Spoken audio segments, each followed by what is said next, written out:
Welcome to my channel ঋতু বিশ্বাস blog. তো আজকে তো প্রচুর ঠান্ডা, আর আমি ব্লগটা রাত থেকেই শুরু করছি। কারণ হচ্ছে আমাদের বাড়িতে আত্মীয় এসছে কলকাতা থেকে, অনেক দিন পরে আমাদের গ্রামে ঘুরতে এসছে কলকাতা থেকে। আমারও কাকা কাকি এসছে, ভাই ওরা আসছে।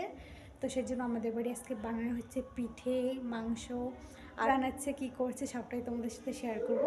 তো ভিডিওটা তোমরা কন্টিনিউ দেখতে থাকো, আশা করি সবারই ভালো লাগবে। সবার প্রথমে কড়াইতে জল দিয়ে জল ফুটিয়ে নিয়েছে, তারপরে মা আর ঠাকুমা এখানে চালের গুঁড়োগুলো হাত দিয়ে মুঠি করে বল বানিয়ে ফুটন্ত জলে এখন ছেড়ে দিচ্ছে। যেহেতু দুধকলি আর চষি পিঠা বানানো হবে তারটা খসিয়ে নিচ্ছে, তোমরা কি বলো আমি জানি না। আর এখানে হচ্ছে নারকেলের পুর বানানো হচ্ছে দুধকলিতে দেওয়ার জন্য।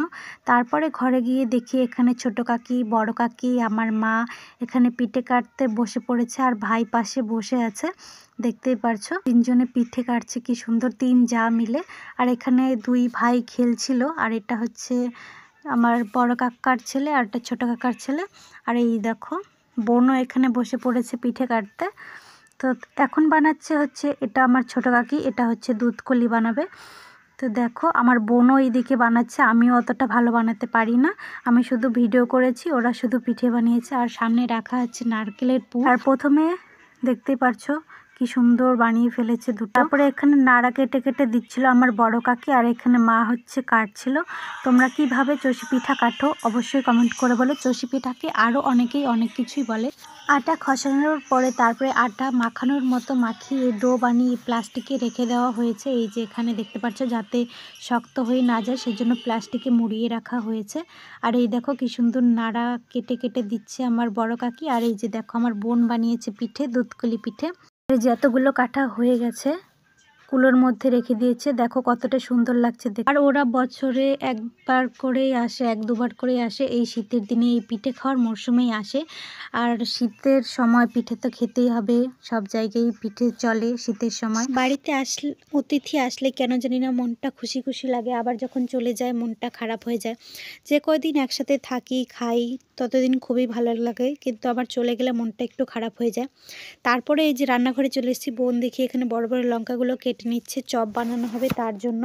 কি সুন্দর করে লঙ্কাগুলো কেটেছে দেখো। আর এখানে বানানো হবে মাংস, সেজন্য পেঁয়াজ, আলু, এখানে যা মশলাপাতি সব বেটে নিয়েছে। আর এই যে দেখতে পাচ্ছ মাংস দিয়ে সাদা পিঠা দিয়ে খাওয়া হবে, মানে সাজের পিঠে, তোমরা কোনটা বলো। আর এখানে হচ্ছে মাংস বানানো হচ্ছে, মাংস। আর এই যে কাকিটা দেখতে পাচ্ছ, এটাও একটা কাকি, মানে আমার বড় কাকির হচ্ছে বোন, আমার কাকার সাথে বিয়ে হয়েছে। তো এই কাকি এখন রান্না করছে মাংস সবার জন্য। খেয়ে বলো তো কেমন হয়েছে, খেয়ে বলো, খেয়ে বলো কেমন হয়েছে। এদিকে তাকা, এদিকে তাকা, ভালো হয়েছে। গাইস আমি খাচ্ছি এখন পিঠে, আমিও খাচ্ছি দেখো।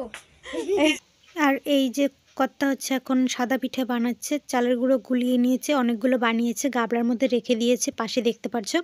আর এই যে এখন সরার মধ্যে দিয়ে দিচ্ছে গোলাগুলো। তোমরাও কে কে সাদা পিঠে দিয়ে কষা মাংস মতো একটু ঝোলঝোল করে খেতে ভালোবাসো? আমি তো অনেকটা ভালোবাসি, তো তোমরাও কে কে ভালোবাসো অবশ্যই জানাবে।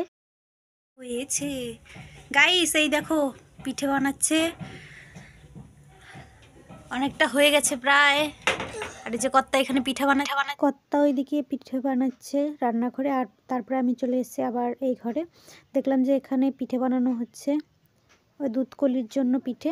তো প্রথমেই একটা গোল ডো বানিয়ে নিয়েছে, তারপরে এই মানে বাটির মতো করে নিচ্ছে হাত দিয়ে ঘুরিয়ে ঘুরিয়ে, তার ভিতরে এখন নারকেলের পুর ঢুকিয়ে দিবে, তারপরে হচ্ছে শ্বাস কাটবে। আর দেখো থালার মধ্যে কতগুলো বানানোও হয়ে গেছে, কাকি আর বোন বানাচ্ছে, আর ওইদিকে বড় কাকি নাড়া পাকাচ্ছে, আর চষি পিঠার জন্য কেটে নিচ্ছে পিঠে। আর রাত তখন অনেক হয়ে গেছিলো, 10টা সাড়ে 10টা নাগাদ হয়ে গেছিলো, তবু পিঠে কাটা হচ্ছিল না, কারণ তিনজনই পিঠে কাটছিল, আরও কিছু লোক হলে ভালো হতো। তো তোমরা যদি পিঠে টিঠে খেতে চাও তো আমাদের বাড়িতে চলে এসো এই শীতের মরশুমে। আর শীতের সময় পিঠে খেতে সবারই কম বেশি ভালো লাগে। তারপরে এই যে মাংস হয়ে গেছিলো, তো আমি এখন খেতে বসে পড়েছি এই যে সাদা পিঠে আর মাংস দিয়ে। আর বোন ভিডিওটা করে দিয়েছে, আর লঙ্কার চপ নিয়েছি, খেতে অসম্ভব টেস্ট হয়েছিল, একটু ঝাল বেশি ছিল তবুও চলে। কিন্তু আজকে অনেক মজা করে খেয়েছি। যেহেতু অনেকটা রাত হয়ে গিয়েছিল সেজন্য আমি আর ভাই খেতেও বসে পড়েছিলাম সেজন্য। আর ভাই এখানে মোবাইল দেখছিল, তো আমি আর ভাই খাচ্ছিলাম আর বলছিলাম অনেকটা টেস্ট হয়েছে। তারপরের দিন সকালে এই যে দেখো চষি পিঠা আর দুধকলি এটা খেতে দিবে আমার কাকাকে, সেজন্য কর্তা বেড়ে নিয়ে গেল। আর এই যে গামলার মধ্যে দেখতে পাচ্ছ এইরকম হয়েছে, মানে দুধ শুকিয়ে গেছে। তো এই যে সবাই একসাথে খাচ্ছে পিঠে এখন সকালে। রাত্রে তো খেতে পারিনি, অনেক রাত হয়ে গেছে, ভাত খেয়েছে সবাই। তো এখন এই যে সকাল হয়ে গেছে, সকালবেলা সবাই খাচ্ছে পিঠে। চষি পিঠাটা ঠিক ছিল কিন্তু দুধ কলিটা একদম শক্ত হয়ে গেছিলো। আর যেখানে মা খাচ্ছে। তো আজকের মতো এই পর্যন্ত ভিডিওটা।